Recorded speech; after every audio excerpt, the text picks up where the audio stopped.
about the use of self, I ought to demonstrate and put my money where my mouth is and show you what I mean when I use the term use of self. In terms of my background, I've been here at Hallam 10 years. In terms of my professional background, I'm still a registered social worker. I worked for many years in the world of mental health. So I have links into the world of therapy and psychological theories. But before I was a mental health social worker, I was a musician and a stand-up comic. So I also have links into the world of performance. And the concept use of self has threads from both my previous worlds. It's well known in the world of therapy, and I'm always very honoured to sit next to a learning therapist, my colleague Jim there. He can pick me up on my use of terminology later. And in the world of therapy, the idea of use of self was very much part of the psychodynamic tradition, and links into ideas that as a therapist, this is your toolkit. And I say this very strongly to my social work students, because in faculty of health and wellbeing, we've got lots of rubber bodies and high-tech stuff that good colleagues in this room from nursing, radiotherapy, etc. use high-tech equipment. Social workers, this is it. This is our toolkit. So I've always had an interest in teaching my students about use of self. And in the world of therapy, it comes from this idea of counter-transference, that one of the areas of material that a therapist draws on is their own feelings about the client that they are seeking to help. Because that can give important clues into aspects of that person's life, the feelings that they evoke in other people. I think it's relevant in the world of education and what we do for a living here at Hallam for a couple of reasons. How many of you in your teaching experience have had these experiences? You're discussing a cohort of students in your course team, and a colleague says to you, I have real problems with them. They turn up late, they talk through my lectures. They're very disrespectful to me.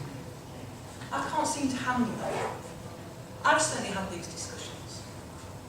Why is it that the same group of students can behave so differently with one lecturer than another?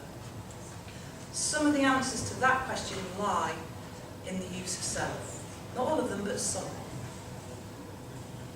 Another common conundrum, and I've certainly experienced this, I've been here long enough now to have certain tried and tested sessions that I use. You know, there are certain things that I teach year on year, and other than tweaking and updating the content, it's a tried and tested session. I try it out with a new group of students, and it goes absolutely pear-shaped.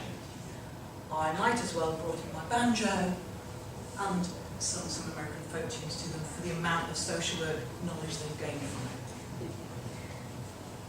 it. Again, what's the difference? Well, with a different group of students, there's a different dynamic between me and them. And maybe what I failed to do, because I was being too confident that my tried and tested session was going to work, and what I failed to attend to is the dynamics in the room, here and now.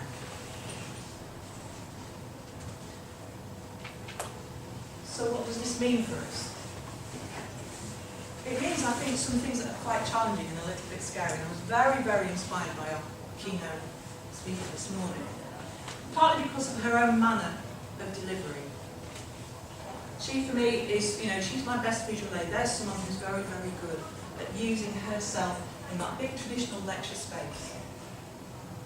And I'm very, very inspired to hear about scale-up.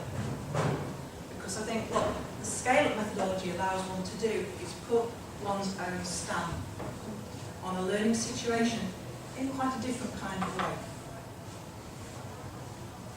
So what does this mean for you? Well, the only way you can learn about your use of self in your role is by asking for feedback. There is no other magic wand. How do you know what your students make of you? Where do we get that information from? Well, help me out. Talk back to me. Say again? We can ask them.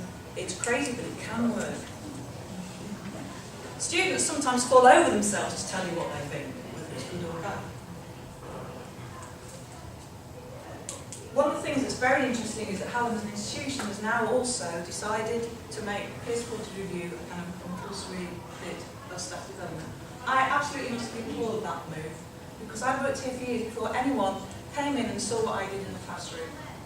The assumption was made that I was doing okay because students hadn't beaten a line to the subject leader's door to say, "This new woman, she's a bit mad, what are you doing?"